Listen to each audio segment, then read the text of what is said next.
So we're going to start in with One Night Rodeo reading, and hopefully we finish this whole book so it does make the bag for tomorrow's books. That's my goal. Okay, page 296 and 297. Kyle adjusted the scarf against the Arctic wind, seeping beneath his jacket collar. He slowed the ATV down and his eyes scanned the herd, huddled together against the cold. One of the cows stood off to the side. The little black bob on the ground beside her couldn't be a calf. This group wasn't set to calve yet, unless he's somehow missorting this one into the group of heavies, quote unquote. Entirely possible, given the fact that he still needed advice when it came to separating the cattle into different groups. He managed to hide his surprise from Celia when she explained the cattle producers kept heifers, first-time mothers, away from the other pregnant cows. Evidently, some heifers freaked out about their birthing process, either seeing the other cows suffer through it or going through it themselves, and some were even clueless about what to do with a calf after expelling it from their own body. So pregnant heifers required extra attention during the birth process and after. Once a cow's teats were full, earning a nickname heavies, they were culled from the herd and placed closer to the cow barn in preparation for the birth. Then those pairs would be turned out and then next set brought in, which meant plenty of trudging through the outlying pastures. Now Kyle climbed off the ATV, intending to approach the mama out of her line of vision, but her big head whipped around and she mooed a warning. That didn't deter him. He needed to check to make sure the calf wasn't dead, so he cut off to the side and as if he had business in the herd.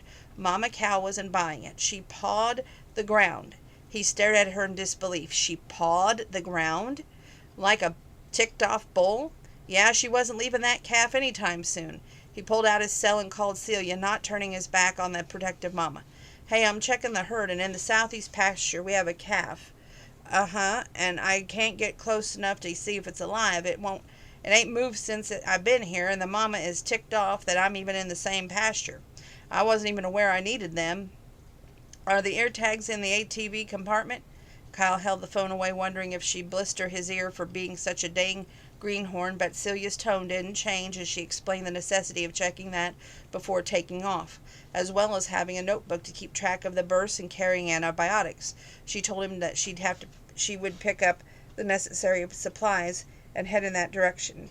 After she hung up, Kyle was grateful for cell phones. Granted, they didn't get service everywhere on the ranch, but it was much better than the old way of tracking down your ranching partner on foot, horseback, or even ATV. Kyle did a quick check of the rest of the herd just in case he missed another calf. Then he settled on the ATV to wait, keeping a close eye on the unmoving calf, hoping that the thing wasn't dead. Not only would it be a loss of income, he'd feel guilty and inadequate that if it died on his watch. The mama mooed and began to lick the calf's head, and lo and behold, it moved. The little booger struggled to stand, and Mama continued lowering encouragement. Finally it stood, butting its head on the underside of the mama's belly, searching for food. That hungry mouth latched onto a teat, sucking almost violently. He heaved a sigh of relief. The drone or ATV drifted to him and then turned to Celia's approach. She parked alongside him. Her gaze was on the pair. Did you assist in that calf getting off the ground? Nope. Why? Just checking. It's a good idea to keep notes on stuff like that. She smiled at him and jumped off the ATV. I'm going to see if she'll let me get close. Kyle wanted to warn her to be careful, but the words stuck in his throat because, unlike him, she knew what she was doing. She approached the mama head on. He heard her talking, but not sure what she was saying. The cow mooed a warning, and Celia froze when the mama started pawing at the ground. His wife backed away slowly, much to Kyle's relief. That's going to be a fun one to tag tomorrow. No sense in trying to do it tonight. Mama ain't going to let us any closer, and that calf ain't letting loose of that feed bag any time soon. So now what? You find any other ones? No, but I only looked from the outside. Let's wander through the ladies and see what's shaking. They're all cold, so they probably ain't going to move a whole lot, and it'll get them used to us because we're going to be messing with their babies over the next few months. If they see us outside the tractor delivering feed, hopefully they'll be less likely to charge us. Kyle followed Celia's lead, and she rarely approached a cow from the rear, always from the side or head on. She touched them, talked to them, getting close to them to check under the udders in the back end without spooking a single cow. When she finished her check, she glanced up at the sky. Dang low-pressure system. We'll have another surprise birth before this night's over. Celia nudged him with her shoulder. Congrats, cattlemen. We're officially in calving season. And you sound giddy about that. I am. It's a lot of work, a lot of fretting, a lot of lost sleep, but seeing those sweet baby faces, seeing the mamas do protective work over those babies, this is what ranchers live for, defying the odds and delivering healthy calves. She grinned at him. We'll stock up on coffee and notebooks. Just because Marshall knew the ins and outs of the herd and didn't feel the need to write anything down doesn't mean I'm going to let you get away with that from the start. Do Abe and Hank keep notebooks? They keep records, but a lot of the information is in their head, which didn't help me when I was trying to sort through the problems. Fascinated by his wife's take on things, Kyle asked, "What kind of problems?" Celia flipped her braid behind her back. Not necessarily problems with calves, but issues with the dam, otherwise known as the mama. Sometimes they're just so mean after giving birth until the calf is weaned that it's best to get rid of them. Summer stuff on the ranch means you got to get busy work or you'll forget unless you can go back and look through the notes. It'll be especially important when if you increase the size of your herd.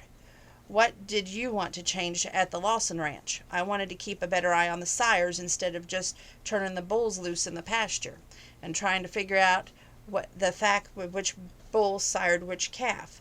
They always said recording the birth and the weights, which when we weren't running the purebreds was a pure waste of time, especially when they said they could see whether a calf was gaining weight. But I at least wanted to try, at least with a couple of the heifers, and see if their calf weights went up every year.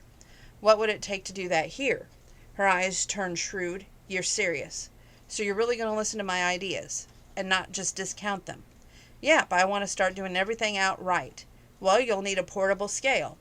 The thing with the sling in the barn is the regular scale, right? Yep. She glanced at the sky again. Let's get that feed and spread the straw. It'll be dang close to dark by the time we get back and spread it out. Kyle rubbed his chin and with his gloved finger. Remind me again why we're spreading out two bales?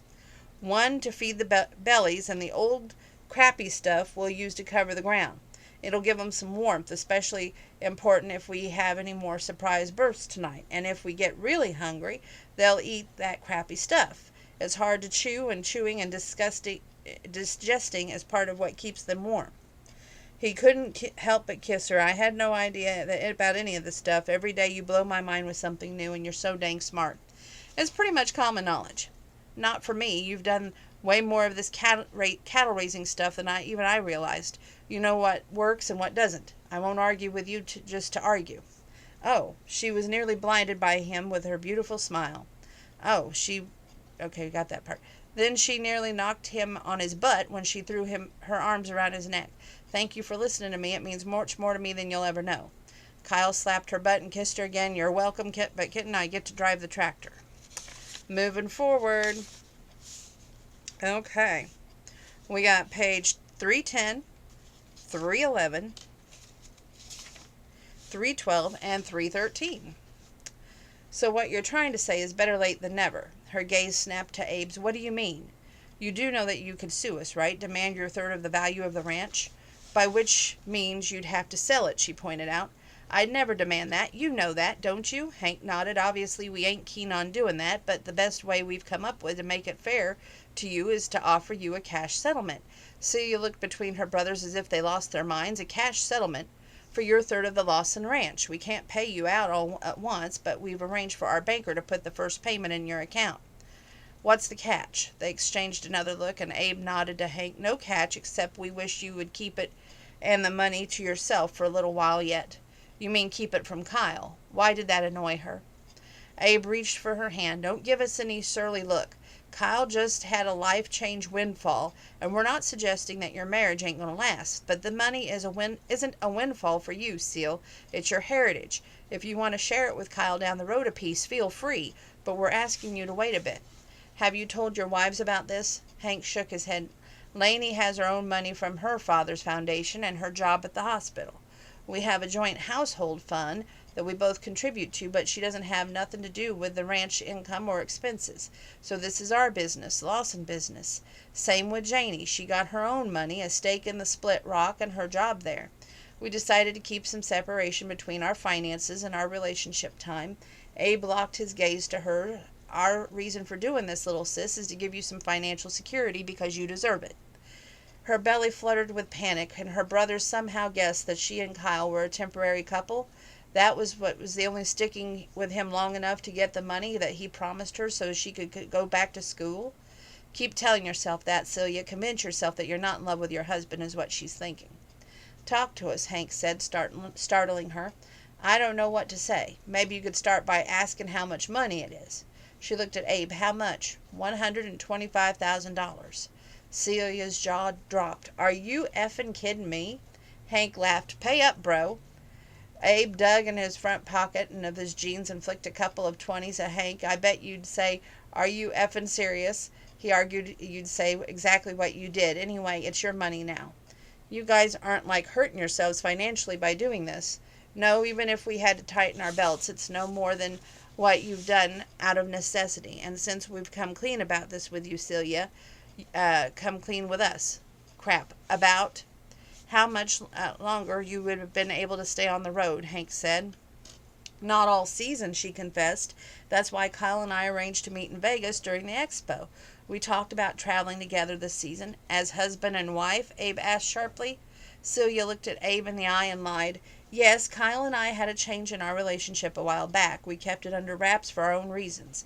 Then everything changed practically overnight. So if we weren't here running this ranch together, we'd be on the road together. Fair enough, Hank stood. We probably better get. I'm on diaper duty. Janie can try to get her rest up. She followed him back to the foyer. So what do you do with Tyler while Mama's sleeping? Abe grinned. Try to get him to sleep so I can nap too. Between Calvin season and having a new baby, I'm exhausted.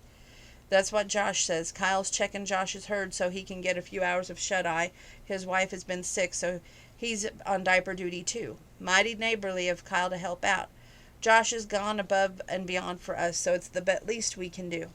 Hank handed her a thick manila envelope. Here's everything you need to know. We already put the money in your account. Next year there'll be another deposit for the same amount. Then we'll reevaluate. Like $250,000 over the next year wasn't enough? Thanks. I'd say something more poignant, but I'm stunned. Seriously stunned. Take care, sis, and then they were gone. Celia went into the office and sat at the desk. She spread out the papers. She'd gone from having $41.12 in her checking account to having $125,000. She looked at the balance, but it didn't feel like it was real money. As long as she was by the computer, she transferred the information on the last few bursts from her notebook to the spreadsheet and then checked her email. But her gaze kept flicking to the paper on the desk. Hadn't we promised each other no secrets? Yes, but this was different. Hank and Abe weren't telling their spouses either, so it was more of a business decision. Still, guilt ate at her. She shoved the papers onto the envelope and hid them in the bottom drawer of the filing cabinet. Okay. Kyle had just finished helping Josh fix a section of corral nearly leveled by an angry cow when he saw Abe Lawson's truck come down the hill from the house.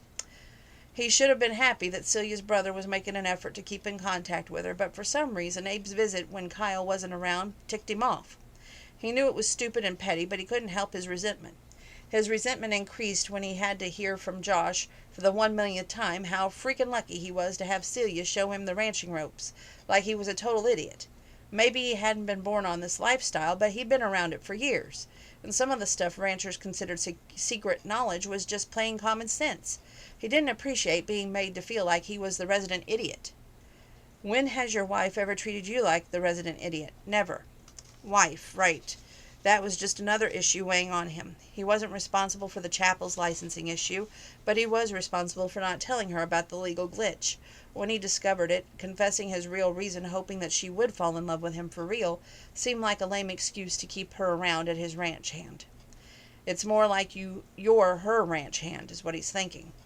He'd been feeling that way for the better part of a week, always looking to Celia for direction before performing a task, always asking her a question before doing anything so he didn't mess it up. Bottom line, Kyle needed to man up. He needed to be the master of his domain. He needed to figure out some of this crap on his own and not rely on her. 'Cause sure as heck, when she found out that they weren't really husband and wife, she'd be long gone. One thing that hadn't changed about Celia was when she was upset, she ran. As a kid, she ran off into the woods or by the creek. As a teenager, she raced off on her horse. Now she just hopped in her truck and left. Kyle remembered that night she run to him a week after she'd broken up with Breck. In that moment, he wanted to be the one man that she always ran to, the one man that she could always count on, and he set out to become just that man. Kyle, he looked at Josh. Sorry, what did you say?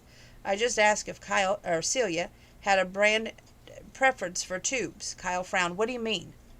Ever had to tube feed a calf? It happens when the calf is too weak to suck. Shove a tube into its esophagus and you force feed it until it can suck on its own. Some folks like stiffer tubes and some like softer type. She hadn't mentioned this preference and we haven't needed them so far. Why? I know Marshall bought the stiffer kind. That's what I use, and I figured Celia likes the softer ones. I'd swap her. Rana brought the wrong kind. Josh shook his head. That's why I don't send her to the ranch supply store. Everyone makes mistakes, but Celia never buys the wrong dang thing, Josh grumbled. No, but I probably would, he thinks, Kyle said in his head. Not that Kyle would admit it to Josh or anyone else. Why don't you just return it to the store? No refunds or exchanges. Not even for unopened merchandise? Nope. That sucks. Guess I'd shop somewhere else, especially if you have been a good customer. I'd also point out to the store manager that you can probably buy the same stuff online and cheaper. And if they wanted to keep you as a customer, they'd relax their policies. Josh just gave him an odd look. What? For a second, you reminded me of Marshall. Kyle didn't know how to take that. He shrugged. I don't tolerate that kind of BS. He stepped back and squinted at the corral. Anything else you need to get a hand on before I take off? Nah, thanks for helping today. I appreciate it. You helped us plenty, so I'm happy to return the favor. Rather than dragging his mood inside, he grabbed his gloves and headed for the woodshed. Chopping wood cleared his mind, worked his body, and one thing he didn't need was to ask direction on. Celia honked as she cut through the pasture on the ATV to do a round check of cattle. As soon as he chopped a few days' worth of fuel, he stoked the wood burner, he climbed the tractor and stacked 3 days' bale next to the gate where the heifers were penned. Then he scooped and packed more snow along the north side with an additional windbreak. By the time he finished it was full-on dark. He was starved and exhausted, but the night wasn't close to over. Kyle didn't bother to shower. He'd been back out in the elements covered in the manure and birth fluid before too long. He hung up his outerwear and settled in the front of the TV with beer and a box of Triscuits. Celia returned a little more than an hour later. She wasn't sure she was her usual chatty self, so Kyle should have suspected something was up. The cupboard door slammed, the refrigerator door slammed. Yep, something was definitely up with her. She stood in front of the TV. So we're not having supper tonight? Why are you asking me? Because we're supposed to share the household stuff. I thought maybe since you were inside first, you would have started supper. Maybe since she'd been inside since breakfast, that she could have planned supper. Not that he could say that to her. Kyle held out his box of crackers. I'll share my supper with you. She glared at him. Funny. Suit yourself. When was the last time you cooked supper? She demanded. I don't remember. Kyle swigged his beer. But I imagine you do, and I imagine you're intending to remind me. That comment earned him a half growl when she stomped away from the TV. Good. He heard her rattling in the pans in the kitchen, and the other day he'd have to follow her, trying to coax her into a better mood by acting in an annoying, charming manner she couldn't resist. Tonight he let her stew. He didn't even budge when he caught whiff of eggs and toast, not even when his stomach growled. After she ate, Celia sat in the recliner, but she wasn't watching TV. She had a couple of notebooks open, switching back and forth to write in them. What are you doing? Composing love letters, she muttered. What does it look like I'm doing? I don't know. That's why I ask. She tapped the pen on the notebook. I'm recopying my notes while they're still fresh in my mind. Then I'll put them in the spreadsheets on the computer. So she'd been on the computer all dang day. He drained the last of his beer. I saw Abe's truck drive past Josh's place. He and Hank stopped by. Both of 'em. What'd they want? Celia continued scribbling in her notebook. Nothing really. They had to go to Rollins on a diaper run and check to see how we were doing during Calvin. Right, so they didn't need to talk to him, just Celia, because obviously he didn't know what the heck he was doing. Why? She asked. No reason, just thought it was odd you didn't mention that both of your brothers showed up. So now I have to report everything to you? Kyle's eyes narrowed on her. That was a little defensive.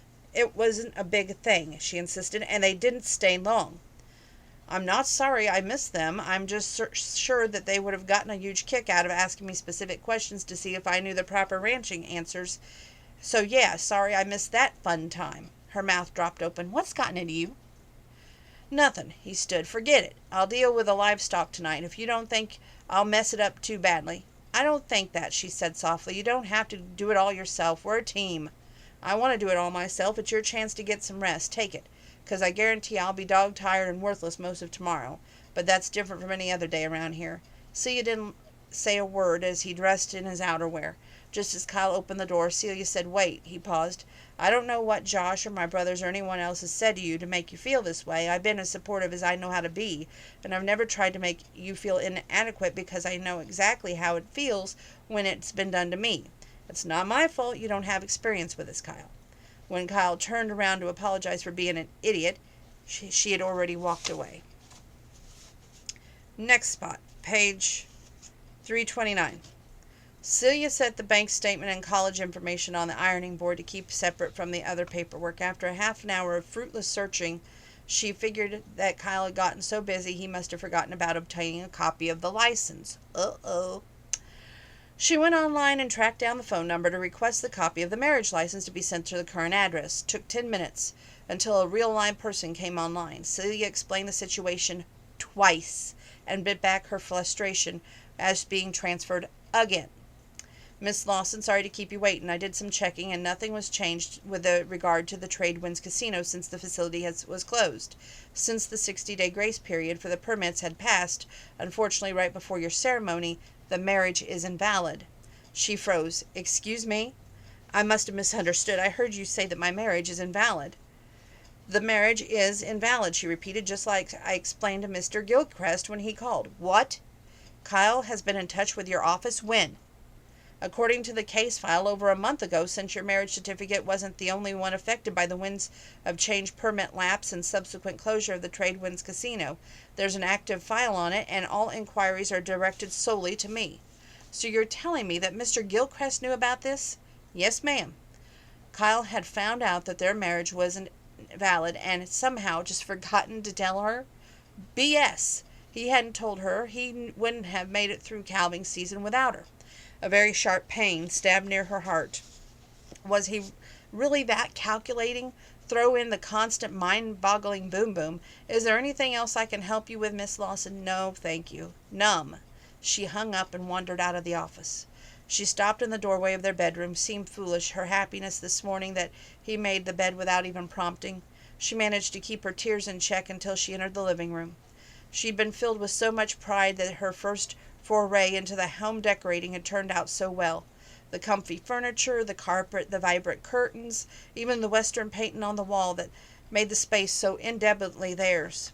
Celia clapped her hand over her mouth to stifle a cry and dropped into the love seat, and she thought of this house as her home. The first week that they moved in. Had she really believed that she could shake hands with Kyle at the end of 6 months and just walk away like they completed a business transaction, when they had been intimate as two people could possibly be? She loved him, so what was supposed to happen now? Confront him? Ask what he was waiting for and why he hadn't told her about the invalid of their marriage? There was a stabbing pain near her heart again. She had no claim on him. She didn't care about having a claim to his inheritance as if they weren't married. But she really thought of him and this place as hers. She had no one to talk to about this, no one. Everyone believed that their marriage was real. She never felt so alone in her life. Celia couldn't face him, not when her emotions were so raw. She went to the guest bedroom closet and found a duffel bag. Almost on automatic, she shoved some couple changes of clothing inside and added a few toiletries that she needed for a night away, even when she had no idea where she would go. In her mind, she's thinking, don't run, stay and fight. No, the old Celia would argue, accuse, talk without listening, and the new Celia needed time to sort through this. With heavy footsteps and a heavier heart, she climbed into her pickup truck.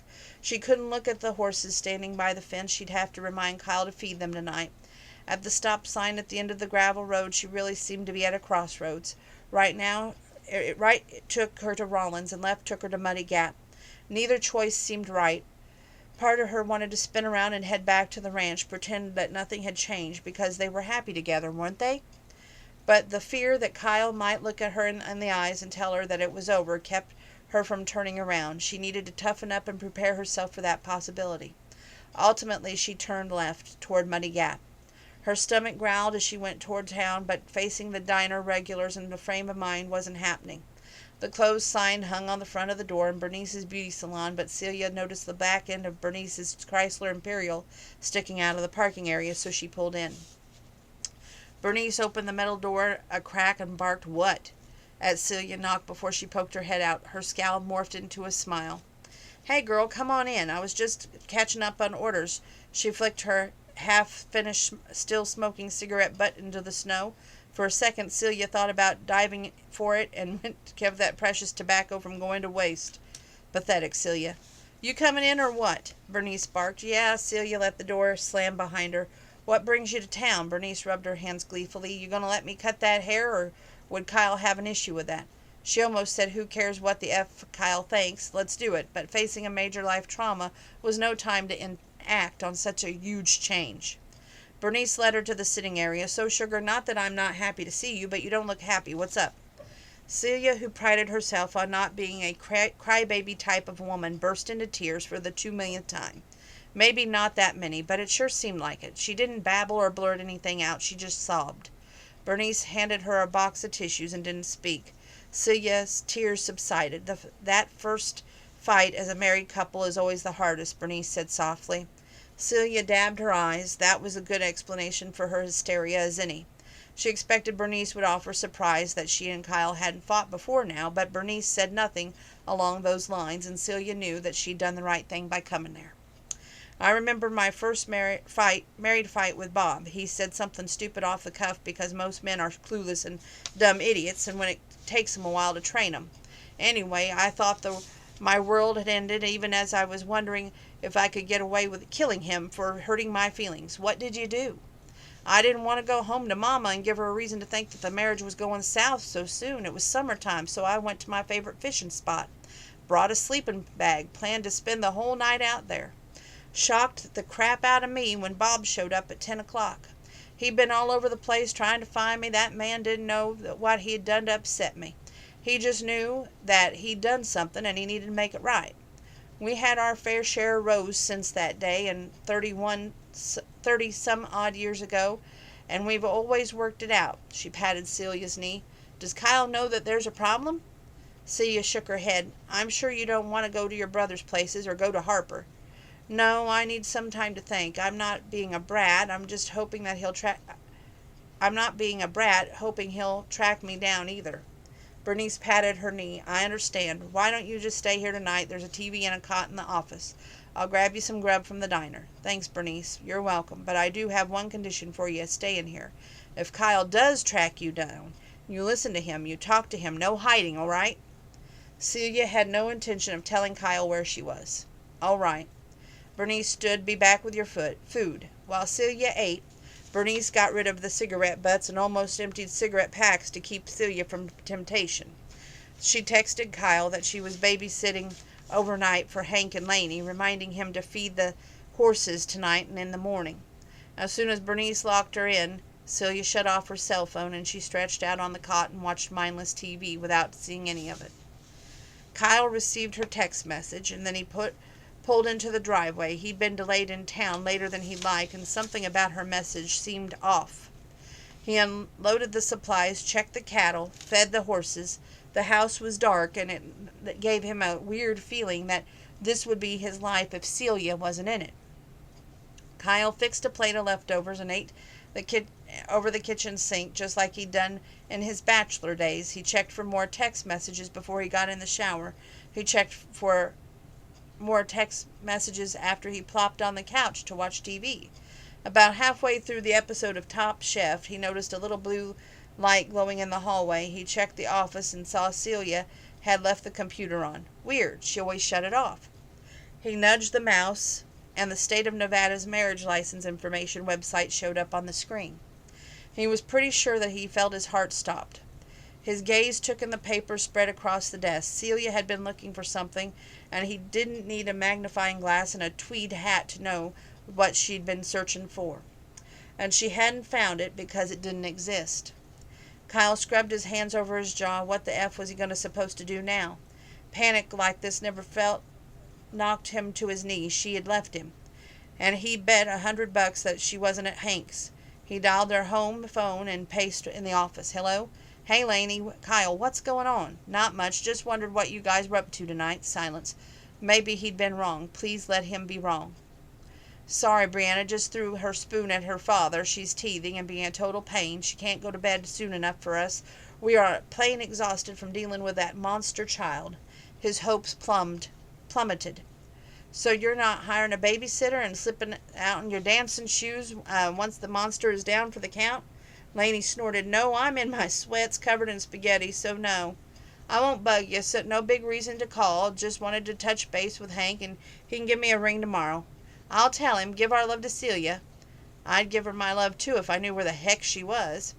Next, he called Abe, shot the crap a bit, asked a random question about ATV maintenance. As he said goodbye, Abe told him to say hello to Celia. Strike two. And if Harper was harboring Celia, she wouldn't tell him, so he didn't even bother to call her. Where the devil could she be? Kyle checked the bathroom. The toothbrush was gone. She only told him to feed the horses tonight and tomorrow, which hopefully meant that she planned to come home tomorrow. He called her, and her call went straight to voicemail. Not taking his calls, big surprise. He wandered back to the office and stacked the papers strewn across the desk. On a whim, he clicked on the history tab to see what was online sites that Celia visited. Nevada government sites today, ranch supply sites yesterday, nothing unusual for the last 3 weeks. Not needing to see anything else, he shut the computer down. Angry, frustrated, worried, heartsick, and scared. Holy crap, was he scared that she had walked away? Yeah, what are her options? That you're not legally bound to give her anything since she's not your wife. She doesn't have enough money to get back on the circuit full time. She doesn't have a place to live after the blow up with her brothers, and she'd never ask them for anything. Maybe she'll hit the road with Tana, or maybe move to Texas permanently. What the F was happening? Kyle moved from the window and accidentally bumped the iron board. A few papers fluttered to the floor. He thumbed through them and then froze. A bank account statement. A statement for an account that contained $125,000. Celia's bank account. Celia had that much money? Since when? Had she been lying to him all along? He flipped through the papers, stopping when he came across the information for the veterinary trade school in Cheyenne. Test dates, registration criteria, and deadlines. Had she meant to leave this out for him? Kyle would find out the truth, but he had to find her first. His phone rang at 7:30 in the morning. Just after that, he parked the tractor, and it wasn't Celia. He barked, "What? Come get your wife. Who is this?" "Bernice. Celia's been at the beauty barn since yesterday afternoon. I've got customers coming in, and I really thought you wouldn't be an idiot and let her sulk all freaking night. I'm on my way." The morning wasn't as cold as it had been earlier the week. Celia had wondered how Kyle was faring during the chores alone. As much as she tossed and turned out on a crappy cot last night, she hadn't come up with a way to talk about the marriage issue or the non-marriage issue.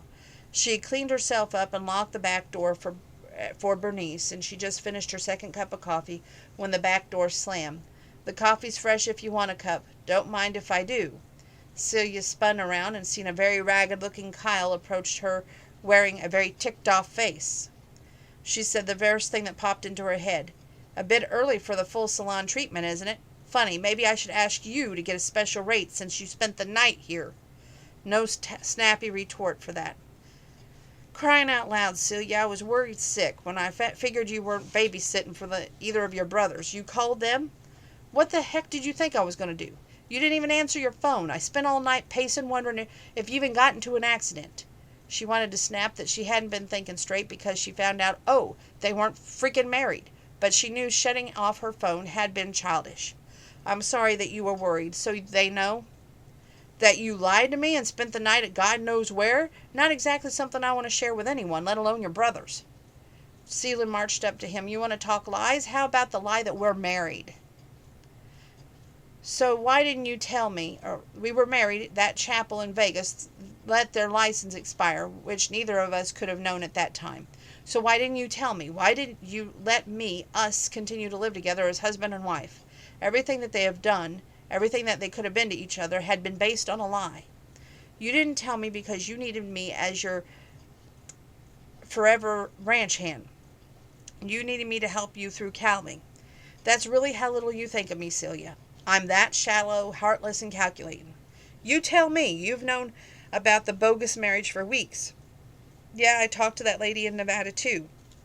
I know the whole license permit issue is completely out of the norm, but isn't it ironic that you found out the truth before that first calf dropped?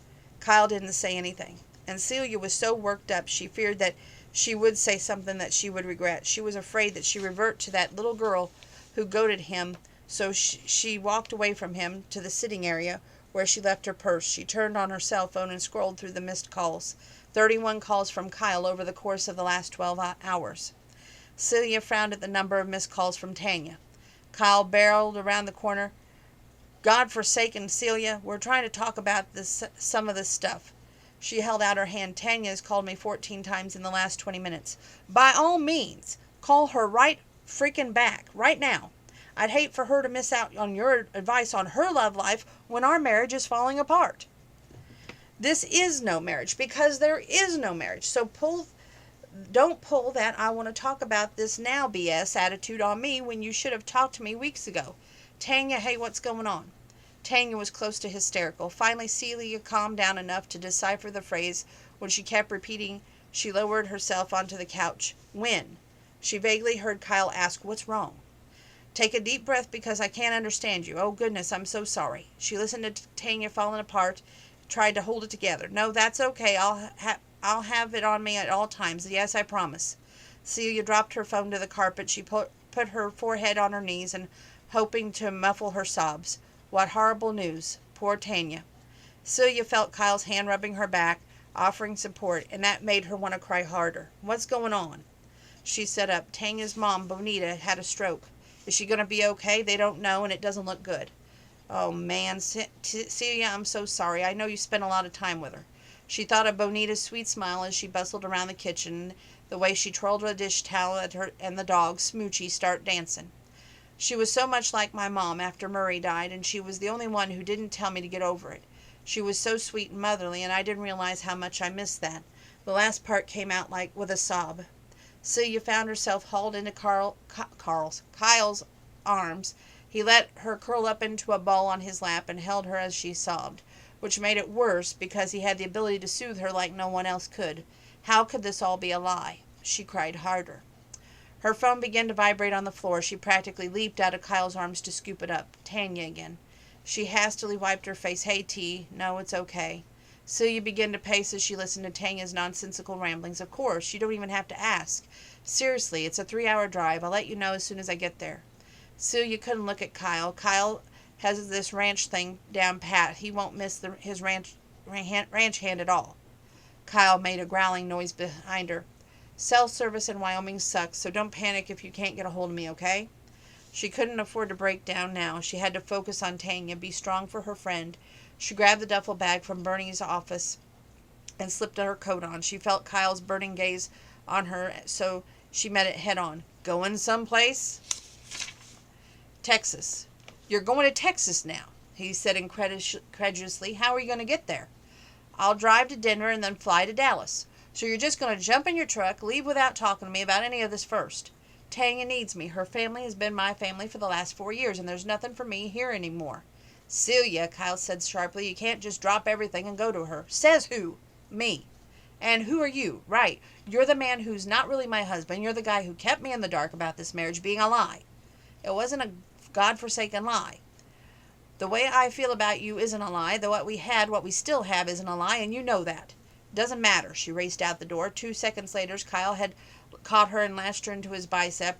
It's the only thing that matters. Look at me, Celia. She shook her head. Please? She might have snapped at him if he hadn't softened his tone, softened the hold, and if he hadn't said please. Against her better judgment, she looked right into his eyes and saw the same misery she felt.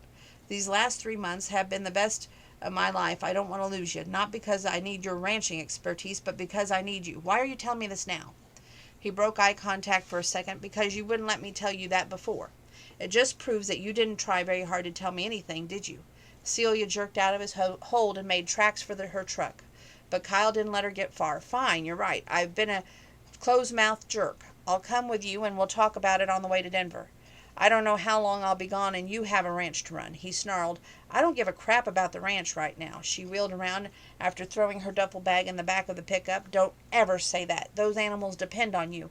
They are your responsibility. This is your life now. You can't just up and take off whenever the hell you want." "And you can?" "It's not my ranch, Kyle. I have no claim on it. I have no claim on you," is what she's thinking. "And don't worry about giving me any of the money that you promised me when I agreed to stay married to you. I don't want it." "You certainly don't need it any more, do you?" he shot back. Celia stiffened. "You want to talk about a secret? How about the amount of money in your bank account? Was your claim that you were too broke to even buy a jug of juice a total lie?" "No, I was that broke. I've been so broke for the last year that I couldn't have competed if it hadn't been for Tanya." Was that last part of the reason she felt so obligated to go to Texas, because she owed Tanya? "Then where did you get that much money?" he demanded. "Tell him it's none of his business. From Abe and Hank. You got your inheritance and they gave me mine." "Were you going to tell me?" Celia stared at him, refusing to feel guilty. "It's pointless now, isn't it? You have your ranch and I have my means to go to school. We both got what we wanted. So we're done. You don't need my money, you don't need me, and so you're not sticking around. We played house for a few months and that's it? What do you want me to say?" His eyes searched hers, and with such intensity she couldn't look away. "Say that the time we spent together meant something to you." No matter how upset she was, she couldn't lie to him. But Celia found herself doing just that. "Yes, it meant something to me, jerk." Just like that, his miserable posture changed. He erased the distance between them with 4 angry strides. "You want to know the honest-to-God truth, Celia? I love you, for Christ's sake, woman. I've been half in love with you for the last 2 years, and you haven't even noticed. So what if we were impaired that night we got married? Marrying you was the best thing I ever did in my life, and I won't apologize for it." Her mouth dropped open. "Then why didn't you just tell me that?" "Because I was afraid that this would happen. You'd get ticked off about the marriage license screw-up and not believe me when I said it didn't matter to me. I wanted to be with you anyway. With you as my wife, I decided to give myself every single effing minute of those 6 months you promised me, because that might be all I ever get with you. Kyle, I love you. Do you hear me? I love you." He shouted from the last part. "Only you, only ever you, Celia. From the first moment I knew I made that pledge to you, I considered you my wife, mine. Even now, when I know the rings aren't legally binding, I won't take mine off because it means something to me. You mean everything to me. You know in your heart that what we have is real. No little piece of paper should ever have the power to change that." Now that he'd finally opened up to her, telling her everything she wanted to hear for months, she had to leave. But she had no choice. Tanya took great pride in not needing anyone and begged her to come to Texas, and Celia wouldn't let Tanya down when she was so desperately needed someone to hold her up. But what if her leaving at such a crucial time put everything with Kyle in jeopardy? What if he gave her an ultimatum?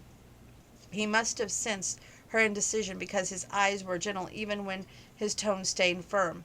"I know you need to go to Tanya, and I'm not asking you to slap your friend's hand away when she reached out to you." He paused. "But don't slap mine away either." She remembered saying that to him, and it had been a turning point for them. "I'll stay here and hold down our ranch, not mine, but ours. I will be waiting in our house, sleeping in our bed, waiting for you to come home to me. You belong with me, and you're happy with me." Kyle didn't touch her, didn't beg her to keep in contact with him. He didn't even look dead in her eye as he said it. "I'll be waiting for you as long as it takes, Celia. I love you." And then he turned away and walked away.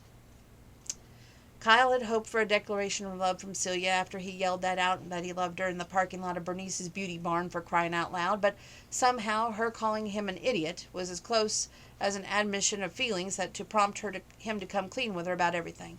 He laid himself bare for her. He hoped it would be enough to make it right. He just had to put his head down and keep the ranch running and hope like heck she would come back to him. Oh, goodness. We're halfway done with the book, and I'm just about to get tired from reading because I don't have my glasses on. Day 1 without Celia sucked. Day 2 without Celia sucked. Day 3 without Celia sucked. By day 4, without Celia, Kyle was ready to sell the whole ranch. So when his mother's car pulled up to the house, Kyle was so happy to see her as he opened the door even before she knocked. He watched her climb out of the car, the smart, strong woman who raised him on her own, had no family, no one else to count on but herself during the pregnancy and throughout his childhood. It had always been the two of them, and it had always been enough. If he truly thought about it, He hadn't been overly concerned about discovering the identity of his father growing up. Once in a while he'd ask his mother, never really expecting a serious response, since he'd become obsessed with a male who'd given him half his DNA only since he received the inheritance from the mysterious man. Genetically, Kyle didn't know if he'd inherited any of his father's features.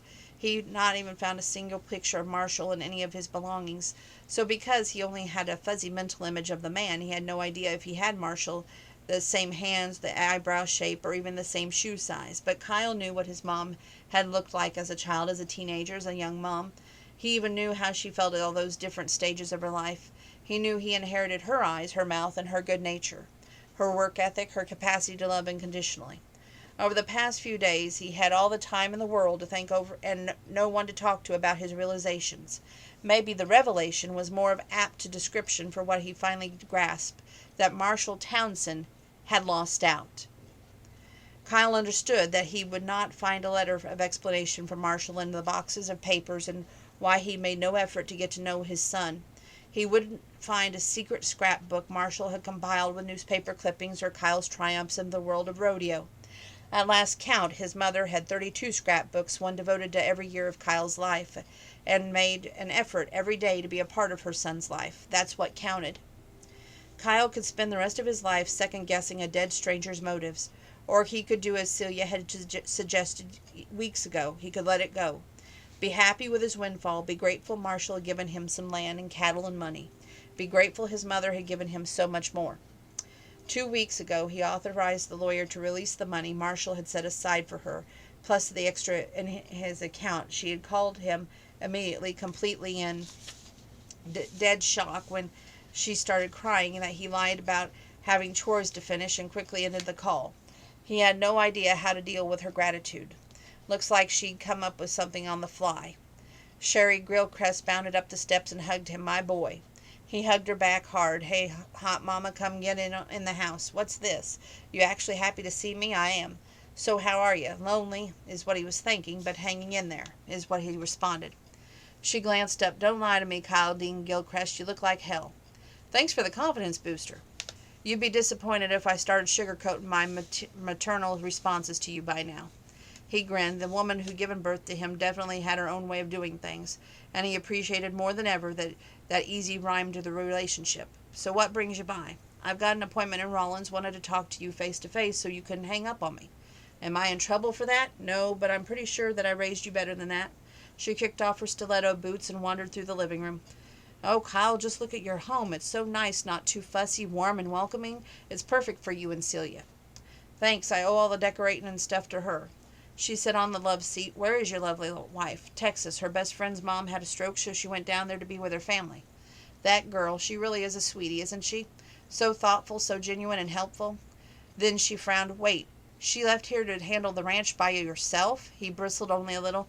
We're through the calving, which is the worst part. I'm just fine on my own. Liar. I hoped to talk to both of you on this family matter, but since I'm limited on time, you'll have to fill her in when she gets home. He's thinking in his mind if she ever comes home. Kyle took the chair opposite her, and secretly pleased that his mom already accepted that Celia would be part of their little family. Fill her in on what? A couple of things. First, I'm leaving Rick. About dang time. Then his gaze sharply turned. And he didn't hurt you or anything? No, he wasn't particularly heartbroken about the breakup either. It was just easier to stay than for us to go for both of us. And second, I'm moving, checking out places to live in Rollins and Muddy Gap. Why Muddy Gap? That's where I'll be working. Came in about it in a strange way. When I called Susan Williams to let her know I wouldn't be attending your wedding shower, she remembered me from years back when I applied for a bartending job at Buckeye Joe's, and she hadn't hired me, so she thought I might run off with her husband. She smirked. So we're shooting the breeze, talking about all the changes in the bar industry over the years, and since we're the same age, really because you look far younger than she was. His mom preened. I'll take that as a compliment, you rascal charmer. Kyle grinned again. She called him that ever since he talked his way out of detention at age 10. Anyway, she burned out since her ex-husband bailed with that cocktail waitress. She wants to have a life away from the bar. Her eyes gleamed. So when you told me about the money Marshall left me, I called her and bought in. You're looking at the new partner of the owner of Buckeye. Stunned, didn't even come close to describing how he felt. Mom, that's awesome. I know, it's great. Susan wants me to start tonight, introduce me to the regulars and that sort of thing. She's letting me stay with her until I get my own place. After all the years I've slaved over others, this is a dream come true for me. She laughed. Being a part of the owner of the bar, I almost can't believe it. Her enthusiasm was infectious. So that means free drinks whenever I stroll into the Buckeye? You wish. But I will admit part for the appeal for me was moving closer to you and any future grandbabies you and Celia might want to give me. Neither of us is ready for kids, he scratched his jaw, but I was thinking about buying her a dog. That's how desperate he was to lure Celia home. He contacted half a dozen different breeders in case she didn't want any other mongrel blue heeler like her beloved dog Murray. Kyle was going crazy without her, a minute at a time. Well, son, as much as I like dogs, I draw the line at calling a dog a grandbaby. Understood. He watched her fiddle and fuss with her buttons, which meant she had something else in mind. What else is up? One other thing I wanted to talk to you about. Shoot. I was happy that Marshall did one thing right in his miserable life by providing you with a place to call your own. But you've been so angry since this inheritance happened at me and at Marshall, at yourself, even at Celia. He looked away. I'm worried about you. This isn't like you, Kyle. You've gone from being a happy kid to a happy teen to a genuinely happy adult. You never were resentful that I couldn't give you all these other things other boys had your age. You just made sure that the most of what you did have. Now that you have everything you ever wanted, you're not happy. And because you were a Monroe's kid I had to pry secrets out of, I never pressured you to open up to me. In hindsight, maybe I should have. Why? So we wouldn't be at an impasse. I want to know what you're thinking. I want to know what I can do to earn your forgiveness. During his alone time, it had come as a shock to recognize that he hadn't applied the past is the past philosophy he'd taken with Celia to his mother. She should have told him about Marshall Townsend was his father, probably, but letting his mother a long ago decision ruin their future relationship, stupid, petty, and short-sighted, and even mean. God, he'd been a whiny little idiot to think that these last couple of months she deserved better from him, too. As hard as it was to do, Kyle looked to her in the eye. First, I have to ask for your forgiveness for acting like a bratty kid. Done. As far as I'm concerned, there's nothing to forgive. You did what you thought was right at the time. You stuck by it. I admire that. I have a lot of admiration for you, in case you didn't know, and it sucks that Marshall didn't get in touch with me because I'm a cool kid, or so you've always told me. She whapped him on the knee. Oh, you're going to make me cry. When she sniffed, Kyle stood and tugged her into his arms. Mom, I love you and I'm happy. Or he would be as soon as he straightened out the situation with his woman. I just had to figure some stuff out on my own. That's what Celia told me, she said. She knows you so well. You're so lucky, son. I know I am. I'm hoping in your new life as a bar owner that you'll find time to hang out with me and Celia. She hasn't had a mom in a long dang time, and I'm more than willing to share mine with her because you're the best mom ever. She cried harder. He let her. Then she stepped back and wiped her eyes. Thanks, I needed that. Me too. So when is Celia coming back? I don't know. Her green eyes gaze turned sharp, mom-like. Is everything all right between you two? It'd been easy to lie and slap on a happy face, but he just couldn't. His mother knew him equally as well and would ferret out the BS eventually. Not really. We had a big fight right before we got this call from Tanya, and then she left. I haven't heard from her since. At all? Kyle shook his head. Well, you know what you have to do, don't you? No, not really. That's the thing. She poked him in the chest. You got to get your butt to Texas and bring your wife back home where she belongs. You want her to think that you don't care? Will you let her very first fight change the course of your marriage? No way, Buster. But it's different now than when I was riding bulls and could do whatever the heck I wanted. I've got livestock to take care of, and the last thing Celia said to me was own up to my responsibilities with the ranch. Another 2 hard pokes in the chest. And Celia is one of those responsibilities, the biggest one. Don't you let her get away from you. She loves you. She looks at you like the way I always hoped the right woman would. So you talk to your neighbor or hire someone, or heck, even tell me what to do and I'll take care of the dang cows. But don't you let this one more day go by, Kyle. Not a single day. The thought of his mom ankle deep in muck and her high-heeled shoes made him smile. The thought of getting in his truck, driving to Texas, and having Celia in his arms in 36 hours made him even smile wider. You're right. Thanks for the kick in the butt. That's what I needed. She kissed his cheek. Honey, that's what moms do best.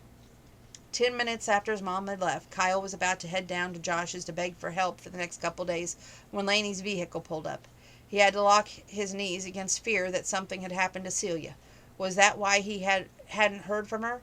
He threw open the door. "Laney, what's wrong?" "Let me come inside. It's cold out here. I've been on my feet all day."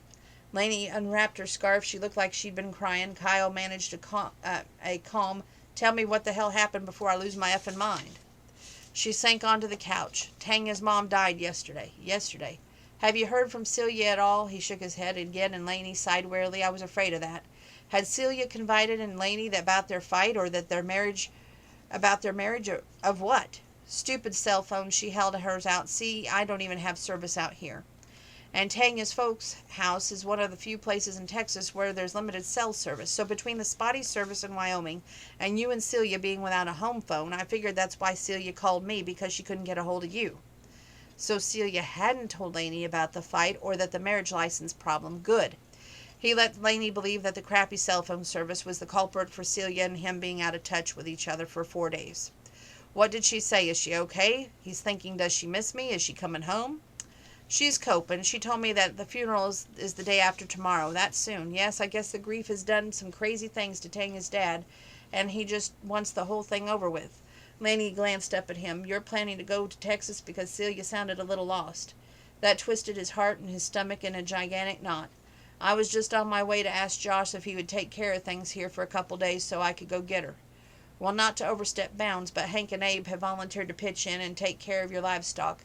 They figured it would be all right even if it was a full week." Kyle was stunned and just stared at her. "What, would you rather prefer to have Josh do it? That's okay with us too." "No, I just don't know what to say. I didn't expect the offer, not after all that happened." "You thought that we would just let you handle this on your own?" "Uh-uh. Family doesn't work that way. Both you and Celia need to understand that. You both need to get used to it." He cleared his throat. "Well, thanks. You're welcome. Admit that you've always wanted a Butninsky sister-in-law and pushy brothers-in-law. So for better for worse, you're stuck with us now." Kyle said, "I'm glad," and meant it. "Oh, and Brand said that he'd help out as Renner did, the foreman, and you. So we've got you covered." Again, Kyle just stared at her. "What are you waiting for? Shoo, man. Get yourself packed. It's a long drive to that part of Texas." But what if, in his mind, he's thinking, she refuses to come home? What if she's decided that now she's got money to compete, she'll hit the road with Tanya again? How could I return to Wyoming without her? But what if... "What?" Laney prompted. Kyle couldn't voice his fears to Laney. He remembered Pearl's advice to always talk to his wife about things first, and that's what he intended to do, as soon as possible. "Nothing. I appreciate you being the go-between, Laney, but I'll handle getting a hold of Celia from here on out. All right?" She said something along those lines, too, when I told her that I'd relay the message. She flapped her hand at him. "My God, you and Celia are two peas in a pod. Stubborn, both wanting the exact same thing. A national CRA championship," he joked. "No, but you're both looking for the place to call home. She loved racing around barrels for a while, but she never intended to make it that her life. Same with you and bull riding. It was a means to an end. Now you both have what you want. She loves you, Kyle, as much as you love her. I've seen you two together, and I know you were meant for each other." "Dang straight." Laney danced a little jig around him. "Besides, I get to say I told you so. I told you day one that you would find a woman who loved you and appreciated everything about you, and you did, and I just didn't expect it to be Celia." "Then you weren't paying attention, because it's been her all along," is what he's thinking. We're about done. Thank goodness, and my voice is thinking that too.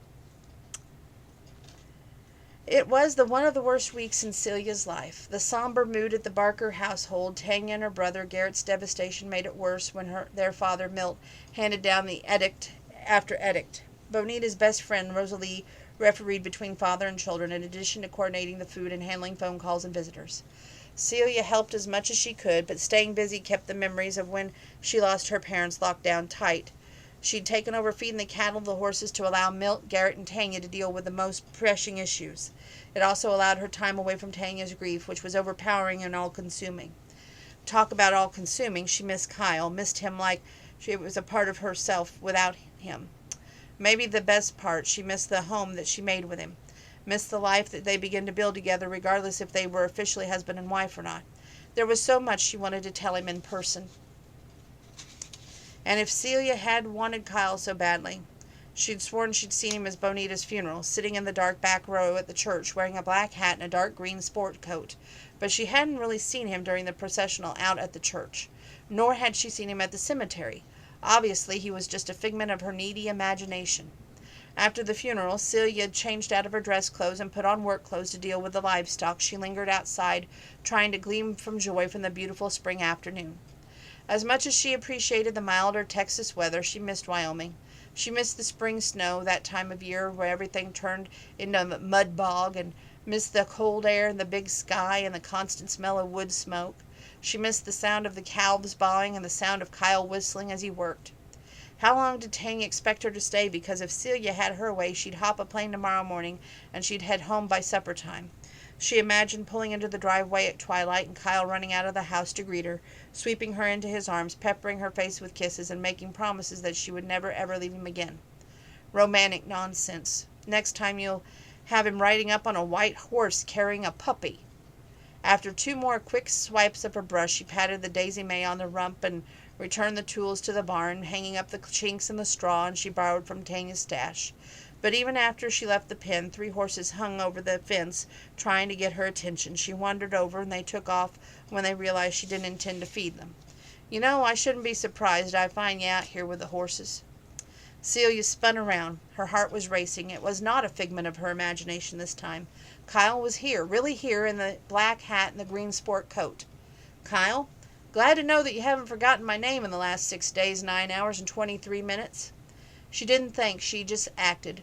She hopped over the fence and threw herself into his arms. I can't believe. I thought I was seeing things. You were really at the church. Yeah, I kind of slipped in and snuck out. I knew you were with the family and I didn't want to distract you.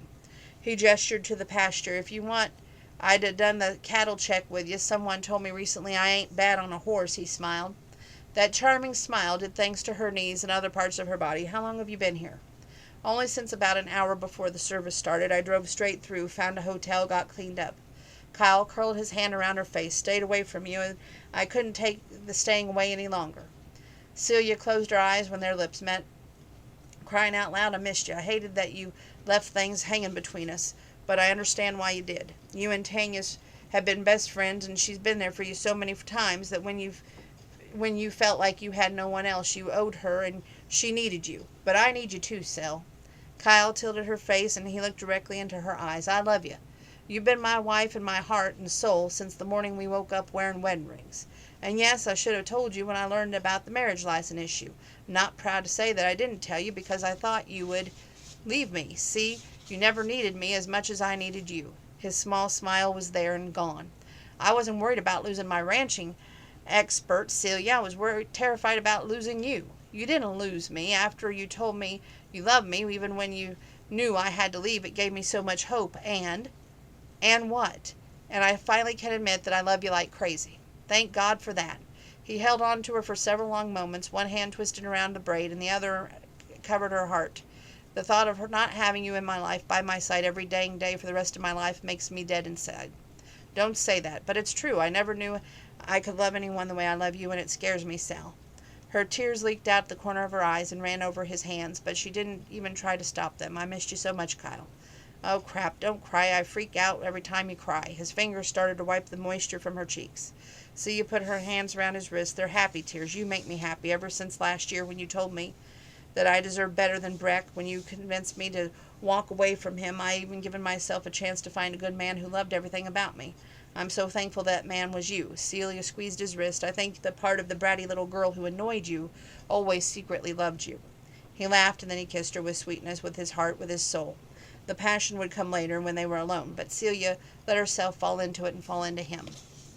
That took a good long while before that broke, and the kisses were even afterward when their hands stayed clasped and their bodies gravitated toward each other. Will you stay with me at the hotel room tonight? I'm dying to touch you. Yes, God, I missed that about us too. She buried her face in his neck, but he wouldn't allow her to hide. So why the sadness in your eye? I feel guilty. I'm so happy right now, and Tanya's inside so devastated.